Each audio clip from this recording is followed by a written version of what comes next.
तो दोस्तों स्टोरी की शुरुआत में भाभी को भैया के साथ रोमांस करते हुए दिखाया गया है, जहां पर दोनों खूब रोमांस करते हैं और चरम सुख पा लेते हैं। यहां से कहानी आगे बढ़ती है। सुबह होने पर भैया अपने ऑफिस के लिए निकल रहे होते हैं। तभी वहां पर हम नौकर को देखते हैं। वो भैया भाभी के प्यार को देखकर काफी खुश होता है। तब भैया बोलते हैं, अरे किशोर ऐसा करो, तुम घर घूम कर आ जाओ ना। किशोर काफी खुश था, लेकिन वो ये भी जानना चाहता था कि भैया के मूड में एकदम ये घर घूमने का विचार कैसे आया। तब वो भैया और भाभी दोनों को देखने लगता है। दोनों काफी खुश थे, साथ ही किशोर भी खुश था। तब मालिक बोलता है, अरे किशोर तू यहाँ पर अकेला रहता है तो घर पर बीवी की याद तो आती ही होगी, इसलिए तू घर घूमा। तब किशोर बोलता है, हाँ मालिक जरूर, लेकिन पहले थोड़े से पैसे कमा लूं।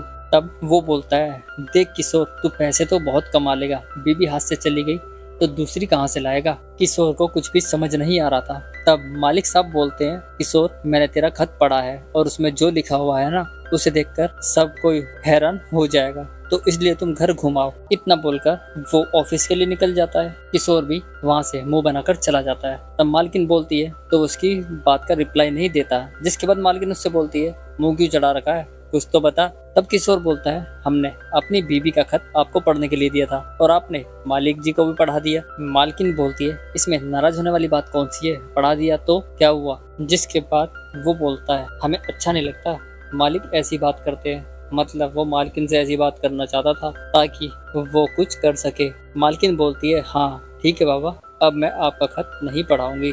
तुम्हारे मालिक को दूसरी तरफ रिया को उसके बॉयफ्रेंड से बात करते हुए दिखाया गया है, जहां पर वो उसे कुछ दिखाने के लिए रिक्वेस्ट करता है। तब रिया बोलती है, जब सामने होते हो तो तुम 2 मिनट में ही पानी छोड़कर चले जाते हो, अब दूर हो तो पता नहीं क्या क्या सोच रहे हो, मुझे कुछ नहीं दिखाना तुम्हें। लेकिन वो फिर भी रिया से रिक्वेस्ट करता है, जिसके बाद रिया मान जाती है और बोलती है, हाँ तुम्हें जो देखना है वो मैं दिखाऊंगी, लेकिन एक शर्त पर, जो मैं कहूंगी ना वो तुम्हें मानना पड़ेगा। जिसके बाद रिया अपनी सिनेमा के दर्शन कराने लगती है।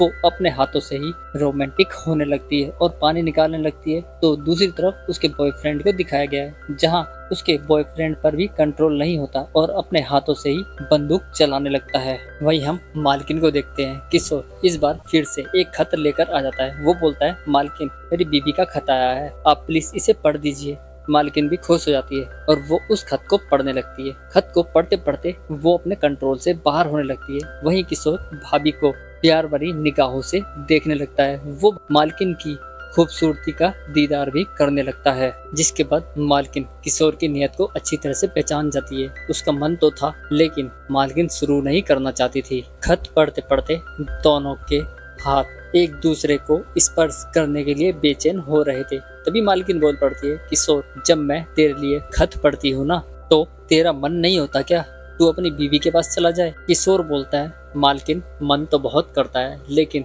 इस पापी पेट के लिए सब करना पड़ता है, अगर नहीं कमाऊंगा तो घर कैसे चलेगा। इसके बाद किशोर मालकिन को खत पढ़ने के लिए बोलता है, लेकिन मालकिन बोलती है, खत तो मैं जरूर पढ़ूंगी, लेकिन जैसा इस खत में लिखा है ना, तुझे वैसा ही मेरे साथ करना पड़ेगा। यहाँ पर किशोर काफी खुश हो जाता है, क्योंकि शायद ये खत किशोर ने खुद मालकिन को इम्प्रेस करने के लिए लिखे होंगे। इसके बाद दोनों बिना देरी किए ही रोमांटिक कार्यक्रम में लग जाते हैं। यहाँ पर हमें दोनों को रोमांस करते हुए दिखाया गया है। दोनों चरम सुख पा लेते हैं। इसी के साथ ही हमारा ये एपिसोड भी खत्म हो जाता है। तो मिलते हैं नेक्स्ट वीडियो में, तब तक के लिए धन्यवाद।